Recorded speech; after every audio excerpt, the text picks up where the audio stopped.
Hello student, YouTube की live class LK. गुरु channel पर आपका स्वागत है। एक दो दिन से क्लासें नहीं हो रही थी, उसके लिए क्षमा प्रार्थी हैं। कुछ प्रॉब्लम थी, इस वजह से क्लास नहीं ले पाए।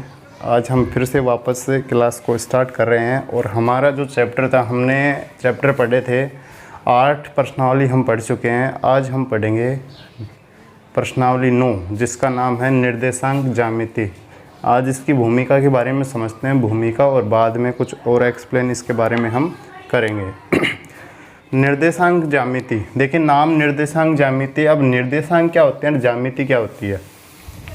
अब ज्यामिति का परिचय समझेंगे पहले तो, और उसके बाद में निर्देशांक। अब निर्देशांक क्या होता है, देखो समझने की कोशिश कीजिए इसमें एक एक चीज़ अच्छे से।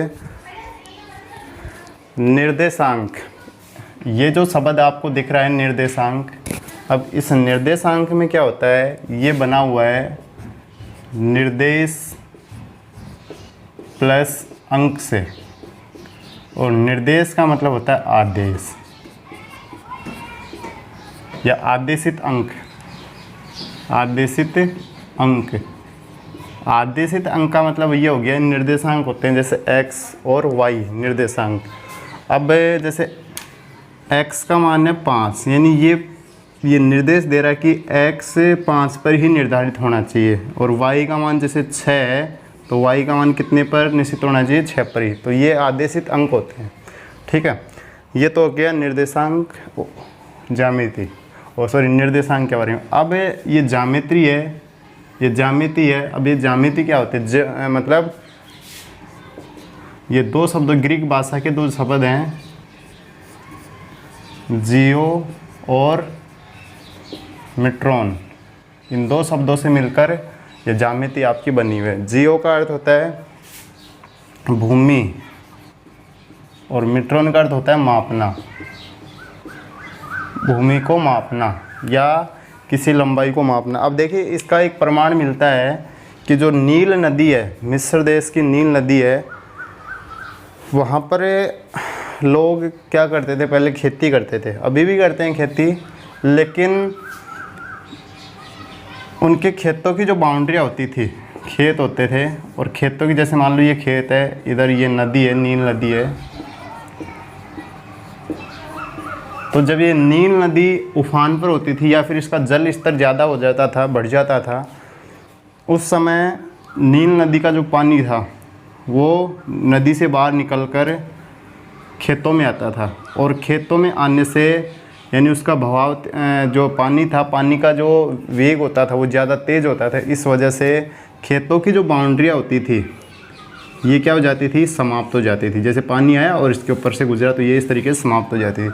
अब खेत पूरी तरीके से क्या हो जाते थे, समतल। अब लोगों को मालूम नहीं पड़ता था कि भाई ये खेत श्याम का है, ये राम का है, ये सीता का है, तो ये पता नहीं पड़ता। तो वहाँ के लोग क्या करते थे, इस ज्यामिति की सहायता से ही अपने खेतों की बाउंड्री का पुनर्निर्माण करते थे। तो उस क्षेत्र में भी ज्यामिति का प्रयोग किया जाता था। तो आज हम इसको पढ़ेंगे, निर्देशांक ज्यामिति। काफ़ी इम्पोर्टेंट चैप्टर है, जो नया सिलेबस है उसमें भी है, और जो अब एग्ज़ाम होंगे उसमें भी ये सिलेबस है। तो देखिए निर्देशांक ज्यामिति। अब निर्देशांक कौन कौन से होते हैं उनके बारे में सबसे पहले हम चर्चा करते हैं।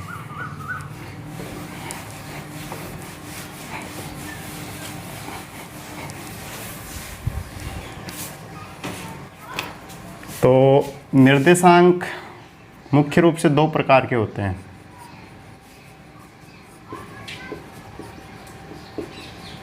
दो प्रकार के होते हैं, एक तो x निर्देशांक और एक y निर्देशांक। ये 2 निर्देशांक होते हैं। अब देखिए ध्यान दीजिए इसमें कि निर्देशांकों की आवश्यकता हमें क्यों पड़ी है। ये सबसे इम्पोर्टेंट क्वेश्चन है। कोई आपसे पूछ ले कि भाई ये जो निर्देशांक आप बार बार चर्चा कर रहे हो कि निर्देशांक निर्देशांक निर्देशांक, लेकिन इन निर्देशांकों की आवश्यकता क्यों पड़ी है, तो हमेशा ध्यान रखिए किसी समतल पर, जैसे ये कोई समतल होता है, इस समतल पर हमें किसी भी बिंदु की स्थिति को निश्चित करने या निर्धारित करने के लिए निर्देशांकों की आवश्यकता होती है। जैसे कि मान लो ए मेरे पास एक बिंदु है, ठीक है, और अगर जब तक ए का कोई मान नहीं है तब तक ये बिंदु कहीं पर भी नहीं दर्शाया जा सकता। लेकिन अगर मान लो मैं यहाँ पर रख दूँ ए का मान है 6 और 4, तो इस कंडीशन में x का मान तो हो गया 6 और y का हो गया 4, तो हम आसानी से 6 और 4 पर इस बिंदु को दर्शा सकते हैं। तो ये 6 और 4 जो दोनों हैं ये है निर्देशांक। ये क्या है? निर्देशांक। तो इसलिए ये ध्यान रखना कि अगर मान लो कोई भी आपसे प्रश्न पूछ ले कि भाई निर्देशांकों की आवश्यकता क्यों होती है, तो निर्देशांकों की आवश्यकता होती है किसी समतल पर किसी बिंदु की स्थिति को दर्शाने के लिए निर्देशांकों की आवश्यकता होती है।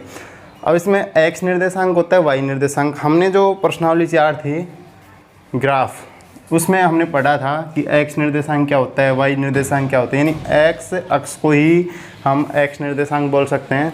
तो इसके देखिए x जो निर्देशांक होते हैं इसके क्या क्या नाम होते हैं? x अक्ष होता है, x अक्ष, भुजअक्ष और क्षैतिज अक्ष, ठीक है। y निर्देशांक है तो y निर्देशांक में यानी इसका तो गया y अक्ष और ये हो जाएगा कोटि अक्ष और ऊर्ध्वाधर अक्ष, ऊर्ध्वाधर अक्ष। तो एक बार इसको देख लेना, हो सकता है इसमें उल्टा सुल्टा नहीं हो जाए। बाकी अब तो ये मुख्य रूप से 2 इसमें निर्देशांक होते हैं।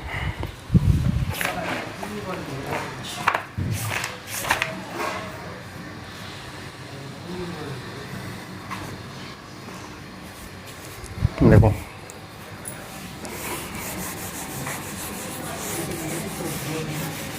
हमने प्रश्नावली 4 में पढ़ा था कि जैसे मान लो ये हमारे पास क्या है, एक ग्राफ पेपर है और इस ग्राफ पेपर पर ये होता है मूल बिंदु। ये क्या होता है? मूल बिंदु। और मूल बिंदु के निर्देशांक होते हैं 0 0। ये हो गया आपका x अक्ष, ये y, ये x डैश और ये y डैश। तो इस अक्ष को हम बोलेंगे यानी भुज अक्ष और इसको बोलेंगे कोटि। अब देखो एक चीज़ ध्यान देना, इसमें चतुर्थांश होते हैं 4 और हमने प्रश्नावली 4 में इसमें पूरी तरीके से पढ़ा था कि चतुर्थांश में 4 पार्ट होते हैं। पहले पार्ट में सभी प्लस के होते हैं, सेकंड में कैसे होते हैं, थर्ड में, फोर्थ में। तो अब देखिए ध्यान दीजिए, यहाँ पर जैसे मान लो कोई बिंदु है, जैसे P बिंदु, ठीक है। अब ये जो P बिंदु है, ये P बिंदु कौन से अक्ष पर है? P बिंदु है यहाँ पर x अक्ष पर। कौन से अक्ष पर है? x अक्ष पर। तो अब देखो ध्यान दीजिए, इसमें P बिंदु अगर x अक्ष पर है, P बिंदु अगर x अक्ष पर है तो यहाँ पर x का मान तो होगा लेकिन y का मान 0 हो जाएगा। y का मान क्या हो जाएगा? 0। तो इस चीज़ का ध्यान दीजिए कि यदि बात करें x अक्ष पर किसी बिंदु के निर्देशांक, तो यहाँ पर क्या होंगे? x अक्ष की बात हो रही है तो x का मान तो रहेगा x और y का क्या हो जाएगा? 0। ये ध्यान रखेंगे हमेशा। इसी तरीके से मान लो ये y अक्ष और y अक्ष पर ये r बिंदु है। ये कौन सा बिंदु है? r। तो मैं कहूँ कि r बिंदु कौन से अक्ष पर है? y पर। तो y पर है तो इसलिए x का मान क्या हो जाएगा? 0। x का मान क्या हो जाएगा? 0। तो हम यहाँ पर कह सकते हैं कि y अक्ष पर किसी बिंदु के निर्देशांक, y अक्ष पर किसी बिंदु के निर्देशांक, यानी पहले लिखा जाता है x तो 0 और ये y। ये ध्यान रखेंगे हमेशा कि y अक्ष पर किसी बिंदु के जो निर्देशांक होंगे वो हो जाएंगे 0 और y हो जाएंगे, ठीक है। अब कई बार एग्जाम में पूछ लेता है कि ये जो बीच में आपको बिंदु दिख रहा है, ये कौन सा बिंदु है? मूल बिंदु है। ये कौन सा बिंदु है? मूल बिंदु। और ये जो मूल बिंदु होता है, इस मूल बिंदु के निर्देशांक क्या होते हैं? 0 0 होते हैं। क्या होते हैं? 0 0। तो ये ध्यान रखेंगे हमेशा कि x अक्ष पर किसी बिंदु के निर्देशांक, अगर x अक्ष की बात हो रही है तो x का मान हमेशा क्या रहेगा? x ही रहेगा और y का मान क्या हो जाएगा? 0। ये ध्यान रखेंगे हमेशा। बच्चे इसमें कन्फ्यूज होते हैं कि x अक्ष का जब बात करते हैं तो वो क्या लिख देते हैं? 0 और y लिख देते हैं। ये गलत है। ये ध्यान रखिए, x अक्ष की बात हो रही है तो x ऐसे कैसे और y 0। और अगर वाई एक्स की बात हो रही है तो 0 और वाई। अब लिखने में भी इसमें मिस्टेक करते हैं। तो अब देखिए ध्यान दीजिए कि हमेशा ध्यान रखेंगे, पहले x लिखा जाता है फिर y लिखा जाता है। तो ये हो जाएगा एक्स वाई, ये ध्यान रखना है, इसका ट्रिक छोटा सा, एक्स वाई। यानी जब भी जैसे मान लो मैंने लिख दिया a 6 4, तो ये क्या है, ये है x का मान और ये किसका मान है, y का मान है। ठीक है, कोई भी कंडीशन आ जाए, जैसे y x पर पहुंच रहा हो या x अक्ष पर, तो सबसे पहले क्या लिखा जाता है, x का मान लिखा जाता है। किसका मान लिखा जाता है, x का। तो ये तो रही निर्देशांकों की बात। ये तो किसकी बात है, निर्देशांकों की। तो निर्देशांक मुख्य रूप से दो प्रकार के होते हैं, x निर्देशांक और y निर्देशांक। और x निर्देशांक को हम x अक्ष बोलते हैं और y निर्देशांक को y अक्ष बोलते हैं। x अक्ष पर किसी बिंदु के निर्देशांक x और 0 होते हैं, y अक्ष पर किसी बिंदु के निर्देशांक 0 और y होते हैं। काफ़ी इंपॉर्टेंट टॉपिक है ये दोनों के दोनों, ध्यान रखना कि क्योंकि प्रश्नों के बीच में प्रयोग होंगे। मूल बिंदु है तो मूल बिंदु के निर्देशांक क्या होंगे, 0 0, क्या होंगे 0 0। ये हमेशा ध्यान रखने वाली बातें हैं। अब इसके बाद में और कुछ इसमें सूत्र हैं, उनके बारे में हम चर्चा करते हैं। दो बिंदुओं के बीच की दूरी, और जो प्रश्नावली आपकी 9.1 है, और इस 9.1 में हम पूरी की पूरी प्रश्नावली में दूरी पढ़ेंगे। क्या पढ़ेंगे, दूरी पढ़ेंगे। तो दो बिंदुओं के बीच की दूरी, जैसे मान लो एक बिंदु है हमारे पास A और एक बिंदु है B, तो यहाँ से लेकर यहाँ तक की हमें क्या निकालनी है, दूरी निकालनी है। ठीक है, तो जैसे मान लो कोई भी बिंदु है, जैसे मान लो मैंने लिखा A अकेला बिंदु है तो इसके निर्देशांक x और y, लेकिन जैसे मान लो B बिंदु आ गया तो इसके x और y थोड़ी ना लिख सकते हैं, तो इसको हम 1 मान लेंगे, इसको 1, इसको 2 और इसको 2। तो ध्यान रखिए ये जो A है x1 y1, ये x2 y2। अब यहाँ से लेकर यहाँ तक की हमें दूरी निकालनी है, यहाँ से लेकर यहाँ तक की दूरी। तो देखिए सूत्र बन जाएंगे इसमें, AB की दूरी बराबर रूट x2 माइनस x1 का whole square plus y2 minus y1 का होल स्क्वायर। तो ये बन गया आपका दूरी का सूत्र, दूरी सूत्र।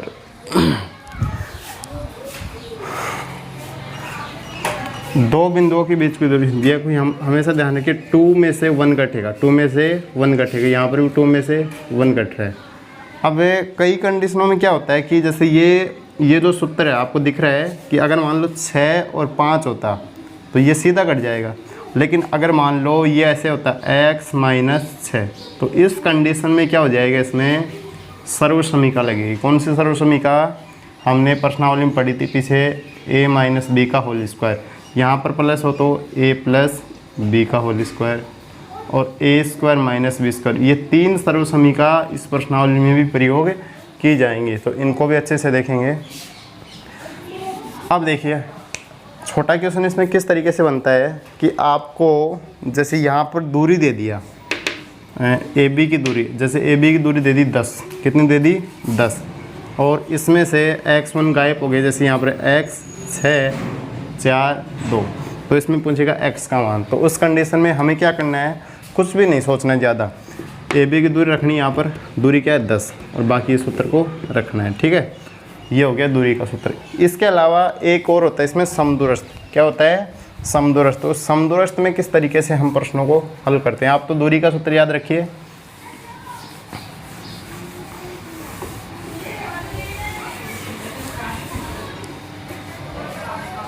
समदूरस्थ होने की शर्त, समदूरस्थ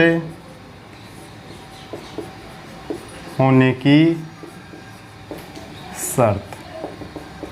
अब देखिए ये समदूरस्थ आया है, तो समदूरस्थ की शर्त का प्रयोग कब किया जाए, देखो सम प्लस दूर प्लस इस्त, यानी सम यानी समान, दूरी और ये स्थान यानी समान दूरी के स्थान। अब देखो समान दूरी के स्थान, अगर आपको पर्सन में मिल जाए, कैसे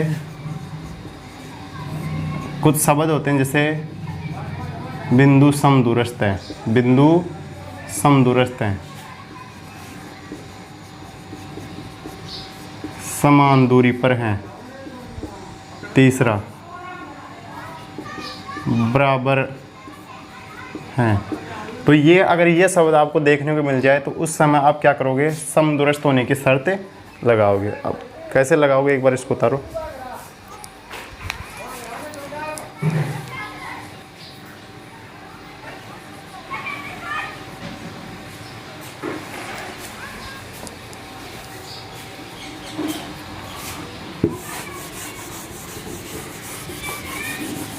आप देखिए समदूरस्थ होने की शर्त का प्रयोग कैसे करते हैं। जैसे मान लो मेरे पास एक रेखाखंड है, ए बी रेखाखंड, क्या था, ए बी रेखाखंड, और इसके निर्देशांक x1 y1, ठीक है, और इसके निर्देशांक x2 y2। बट क्या होगा इसमें, देखो एक P बिंदु आया और इन दोनों बिंदुओं को समान दूरी पर क्या कर दिया, विभाजित कर दिया, ठीक है। समदूरस्थ बिंदु के निर्देशांक, तो हम क्या करेंगे, देखो एक चीज़ ध्यान रखना, ए से लेकर पी तक की दूरी, तो ए के 1 1, तो इसके क्या हो जाएंगे 2x2 y2, और इसको वापस 1 1 लिख देंगे। अब समदूरस्थ होने की शर्त लगाएंगे, तो देखो समदूरस्थ होने की शर्त, ये जब हम प्रश्न करेंगे उस समय ज़्यादा कुछ समझ में आएगा, पहले आप समझो। ए से लेकर पी तक की दूरी यानी ए पी, यहाँ पर स्क्वायर कर दो इसका, ए पी स्क्वायर, और पी से लेकर बी तक यानी बी पी का स्क्वायर। अब ए से लेकर पी तक क्या है, दूरी है, और यहाँ पर स्क्वायर हो रहा है, तो स्क्वायर की वजह से रूट हट जाएगा, तो ये सूत्र आ जाएगा आपका x2 माइनस x1 का whole square, y2 minus y1 का होल स्क्वायर। बी से लेकर पी तक x2 माइनस x1 का whole square, y2 minus y1 का होल स्क्वायर। देखो ए से लेकर पी तक की दूरी निकाल रहे हैं, अब दूरी निकाल रहे हैं तो यहाँ पर क्या है, स्क्वायर है, तो स्क्वायर की वजह से जो इसके ऊपर रूट लगता था वो हट गया, इधर ये। अब इन दोनों को हल करेंगे तो इसमें क्या होता है कि अगर हम समदूरस्थ होने की शर्त लगाते हैं तो प्रश्न में आपके टाइम बचता है, कम से कम भी 5 मिनट का टाइम बच जाएगा। तो इस वजह से ये ध्यान रखना, दोनों की तुलना एक साथ करोगे तो प्रश्न ईजी होगा और भी। तो ये समदूरस्थ होने की जो शर्त है काफ़ी इम्पोर्टेंट सूत्र है, बस इस प्रश्नावली में आपको दूरी सूत्र का ही प्रयोग करना है ज़्यादातर। 9.1 ही आपके सिलेबस में बची है, 9.2 को हटा दिया गया है। तो ये ध्यान रखेंगे, समदूरस्थ होने की शर्त क्या होती है, ए पी का स्क्वायर बराबर बी पी का स्क्वायर। तो ए से लेकर पी तक, अब ये देखो इसमें एक तरीके से और बना सकते हैं, जैसे देखो ए पी लिखा मैंने, अब ये क्या भाई 1 नंबर पर है और ये है 2 नंबर पर, तो यहाँ पर हो जाएगा x1 y1, ऐसे भी ध्यान रखना, और ये x2 y2। अब इन दोनों के बीच की दूरी का सूत्र लिख दो, यहाँ से लिखो, देखो x2 माइनस x1, और इधर y2 माइनस y1 का whole square, same to same सूत्र इधर लिख देंगे। तो ये ध्यान रखना, ये 1 नंबर पर है तो 1, और ये 2 नंबर पर है तो 2। इस तरीके से इस प्रश्नावली में ये सूत्र हैं, तो इन सूत्रों की सहायता से हम इस प्रश्नावली को हल करेंगे, ठीक है। आगे की जो क्लास होगी उस क्लास में हम एग्जाम्पल करेंगे और प्रश्नों को भी हल करेंगे, और कुछ प्रश्न आपसे भी करवाएंगे। तो आज की क्लास छोटी रहेगी क्योंकि कई दिनों के बाद में हम ये क्लास चल रही है हमारी, तो एक बार हो सकता है कई बच्चों को मालूम नहीं हो, तो इस वजह से ये क्लास छोटी रखी गई है। कल वापस सुचारू रूप से वही टाइम रहेगा आपका, मॉर्निंग में 8 बजे और शाम को 7 बजे क्लास रहेंगी, ठीक है। तो ये क्लास आप लीजिए पहले, और उसके बाद में कल वापस से हम उसी टाइम पर क्लास स्टार्ट करते हैं।